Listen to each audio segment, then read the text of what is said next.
Hello दोस्तों, मैं धीरज कुमार अपने YouTube चैनल धीरज एकेडमी पर आपके समक्ष एक नई वीडियो प्रस्तुत कर रहा हूं। देखिए, जो टॉपिक है आपका इतिहास का एक महत्वपूर्ण टॉपिक है। देखिए, उसमें जो आपके लिए है भारत के गवर्नर जनरल व वायसराय। तो देखिए, वीडियो में आप क्या देखेंगे कि बंगाल के गवर्नर जनरल व आपके वायसराय। तो देखिए, आपका पहला क्वेश्चन आता है कि बंगाल का प्रथम गवर्नर। देखिए, कई बार क्वेश्चन पूछ लेता है कि बंगाल का प्रथम गवर्नर आपका आता है रॉबर्ट क्लाइव। देखिए, इससे पहले आपको समझा दूं उसके बारे में। देखिए, आपका एक 1757 ईस्वी को एक आपका प्लासी का युद्ध होता है। किस चीज का? प्लासी का युद्ध। देखिए, प्लासी का युद्ध होता है जब आपका, तो दो व्यक्ति लड़ते हैं। देखिए, आपका देखिए दो युद्ध लड़ते हैं। देखिए, इसमें क्या है, एक तो आपका अंग्रेज सेनापति है। इसमें आपका देखिए, एक तो आपका अंग्रेज सेनापति है जिसका नाम है आपका रॉबर्ट क्लाइव। उसके बाद देखिए दूसरी तरफ आता है, जो आपका आता है दूसरी तरफ आता है कि बंगाल का नवाब। देखिए, बंगाल का नवाब जो आता है उसका नाम है नवाब सिराजुद्दौला। ये हैं बंगाल के नवाब हैं सिराजुद्दौला। इनका सेनापति है।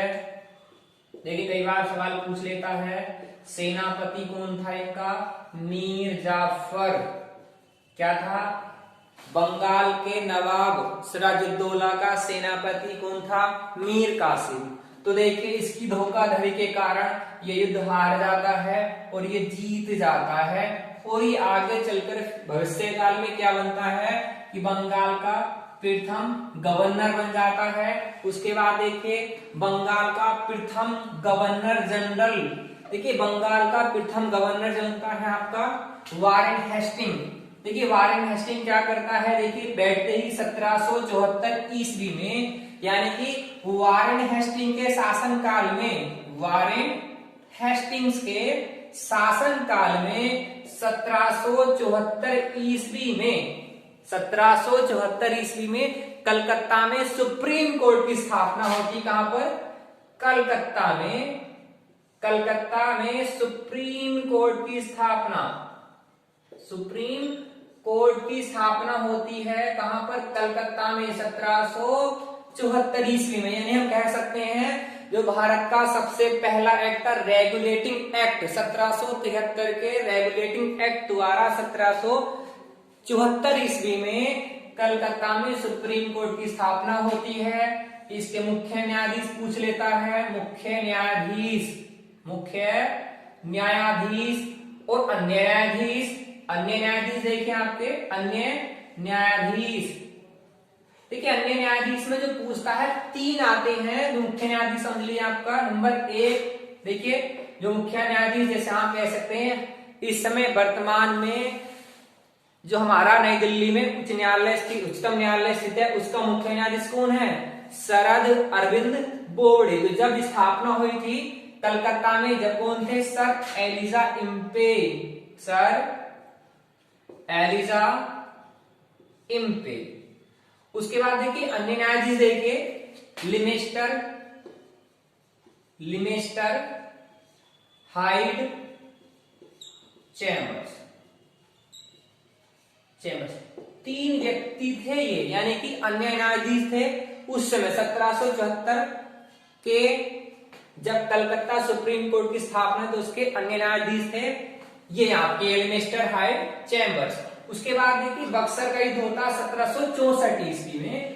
तो देखिए, उसके दोनों के बाद बंगाल पर अंग्रेजों का अधिकार हो जाता है। लेकिन जो टॉपिक है आपका कि बंगाल के जो प्रथम गवर्नर हैं रॉबर्ट क्लाइव हैं आपके। उसके बाद देखिए बंगाल का प्रथम गवर्नर जनरल वारेन हेस्टिंग है। बंगाल का अंतिम गवर्नर जनरल व प्रथम गवर्नर जनरल, यानी संपूर्ण भारत का। अब देखिए क्या है कि बंगाल का अंतिम गवर्नर जनरल व भारत का प्रथम गवर्नर जनरल कौन है? लॉर्ड विलियम बेंटिक, जिन्होंने 1829 ईस्वी में राजा राम मोहन राय के सहयोग से सती प्रथा का अंत करा। सती प्रथा का अंत किया। किसके सहयोग से? राजा राम मोहन राय के सहयोग से इन्होंने सती प्रथा का अंत। पूछ लेता है कि सती प्रथा का अंत कब किया गया? 1829 ईस्वी में कि सती प्रथा का अंत लॉर्ड विलियम बेंटिक द्वारा कर दिया गया। उसके बाद देखिए कि भारत का अंतिम गवर्नर जनरल व प्रथम वायसराय, तो देखिए लॉर्ड कैनिंग क्या है कि भारत के अंतिम गवर्नर जनरल व प्रथम वायसराय, देखिए लॉर्ड कैनिंग। अब देखिए लॉर्ड कैनिंग के बारे में समझ लीजिए। लॉर्ड कैनिंग के समय में 1857 ईस्वी की महान क्रांति हुई। क्या हुई? महान क्रांति हुई आपकी, यानी कि 1857 ईस्वी की महान क्रांति की शुरुआत हुई। उसके बाद देखिए स्वतंत्र भारत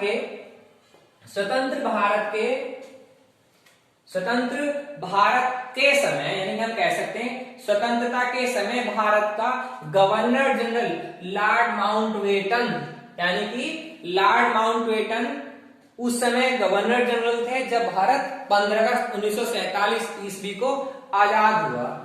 उसके बाद देखिए कि स्वतंत्रता के समय भारत का प्रथम भारतीय व अंतिम गवर्नर जनरल चक्रवर्ती राजगोपालाचारी क्या है कि स्वतंत्रता के समय भारत के प्रथम व अंतिम गवर्नर जनरल। तो देखिए उसके बाद देखिए कुछ गवर्नर जनरल आते हैं, मैं आपको ऐसे बता रहा हूं। देखिए आपका आता है कि लॉर्ड कॉर्नवालिस। देखिए लॉर्ड कॉर्नवालिस ने 1793 ईस्वी में स्थायी बंदोबस्त को शुरुआत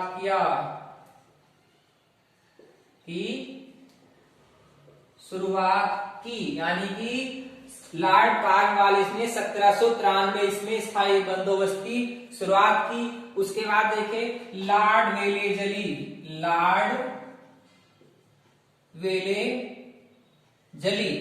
देखिए इन्होंने सहायक संधि को प्रारंभ किया। अब क्वेश्चन पूछ लेता है कि सहायक संधि को स्वीकार करने वाला पहला राज्य कौन था? देखिए हम कह सकते हैं निजाम था। हैदराबाद का निजाम, इन्होंने सबसे पहले सहायक संधि को स्वीकार करा। उसके बाद देखिए आपका मोस्ट बता रहा हूं मैं आपका, देखिए लॉर्ड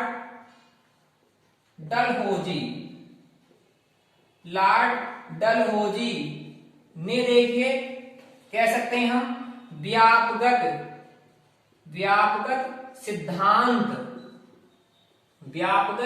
सिद्धांत या राज्य हड़प नीति को प्रारंभ किया। यानी कि राज्य हड़प नीति को किसने प्रारंभ करा? लॉर्ड डलहौजी द्वारा। लॉर्ड डलहौजी ने ही देखिए सब पे किसी ने कुशासन का आरोप लगाकर किसी ने किसी को मिलाया है, लेकिन व्यापक सिद्धांत द्वारा सबसे पहले किस राज्य को मिलाया गया? सतारा को सबसे पहले मिलाया गया। उसके बाद देखिए लॉर्ड कैनिंग बता रहे हैं आपको, लॉर्ड कैनिंग के शासनकाल में देखिए 1857 ईस्वी की महान क्रांति हुई। उसके बाद देखिए लॉर्ड मेयो ने देखिए कह सकते हैं अजमेर कॉलेज की स्थापना की, और ये है ऐसे हैं जो अपने कार्यकाल के समय, यानी कार्यकाल में इनकी मौत हुई। क्या हुई? इनकी कार्यकाल के समय इनकी मौत होती है। उसके बाद देखिए आपका लॉर्ड लॉर्ड रिपन देखिए, लॉर्ड रिपन, देखिए लॉर्ड रिपन ने 1884 ईस्वी में स्थायी बंदोबस्त, स्थायी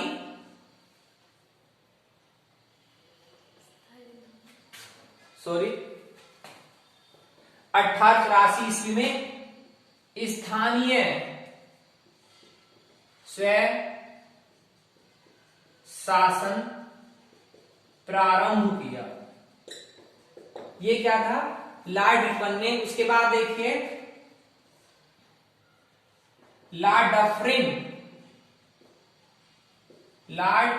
डफरिन के शासन काल में 28 दिसंबर 1885 ईस्वी को भारतीय राष्ट्रीय कांग्रेस की स्थापना हुई। भारतीय राष्ट्रीय कांग्रेस की स्थापना हुई। ये कई बार क्वेश्चन पूछ लेता है, यानी कि इसके काल का एकमात्र क्या है, कार्य है भारतीय राष्ट्रीय कांग्रेस की स्थापना। उसके बाद देखिए लॉर्ड कर्जन आते हैं। लॉर्ड कर्जन, इनका देखिए कई बार पूछ लेता है। लॉर्ड कर्जन की एक सबसे महत्वपूर्ण घटना जो है आपकी 1905 ईस्वी को बंगाल विभाजन था। क्या था, बंगाल विभाजन। यही सबसे ज्यादा पूछ लेता है कि बंगाल विभाजन किसके शासनकाल में हुआ तथा कब हुआ। हम कह सकते हैं बंगाल विभाजन लॉर्ड कर्जन के शासनकाल में 1905 ईस्वी को हुआ। उसके बाद देखिए आपका